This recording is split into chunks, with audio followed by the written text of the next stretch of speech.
כניסה, דלת זכוכית משוריינת, חלון סורג, חלון עליון קומה שנייה סורג, חיצונית, החלון הצהוב למטבח ועוד חלון אופציה לפתיחה זה בצבע כחול. נכנסים פנימה,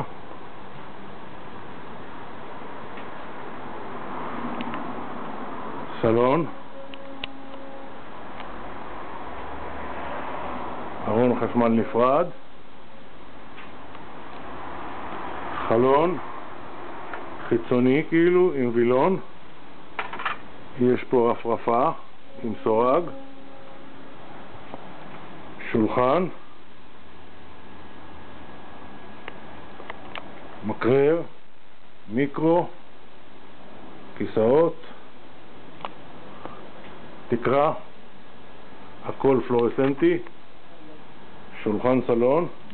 נלך למקלחת, אזור כיור, מראה, עוד דלת, שירותים, חמם מים, שירותים, מקלחת, טוש, נקז לטוש, החדר מספיק גדול ומעוברר, כיור, נעלה למעלה, שזה הצד השני, שם זה השירותים ופה זה המטבח, או מטבחון נקרא לו ככה, מטבחון, ארונית, מקום לפלטה, כרגע היא מאופסנת למטה, חלון עם סורג של המטבח, דלת,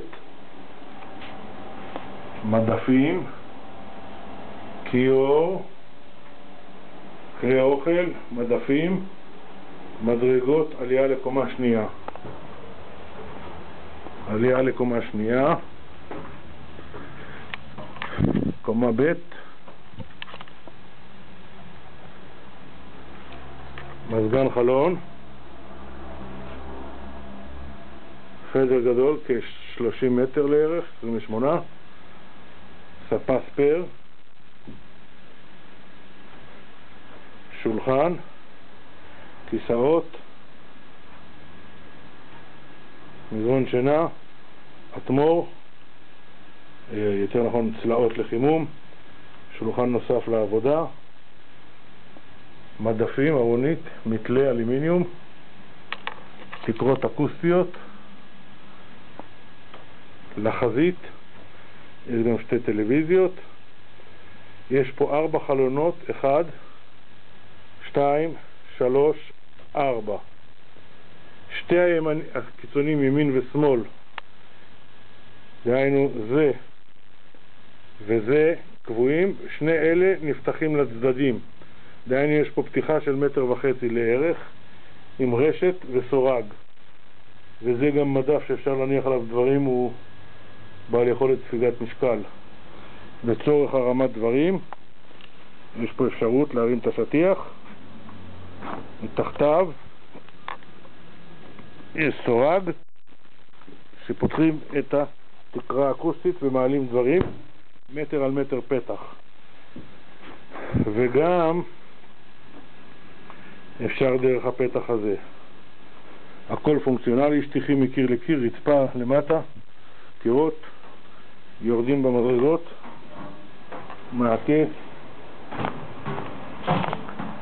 חלון מטבח לעברור גדול, הוא גם עולה עד למעלה, אפשר לפתוח אותו למעלה, יש אופציה גם פה על הקיר הזה לפתוח חלון כפי שראו בחוץ את החלון הירוק של העניין. ארון חשמל נפרד, שעון מים נפרד, וזה החלון שאפשר לפתוח נוסף. יש פה גם שלט שאפשר לפרק שמשמש לא יראו פנימה לתוך הבית.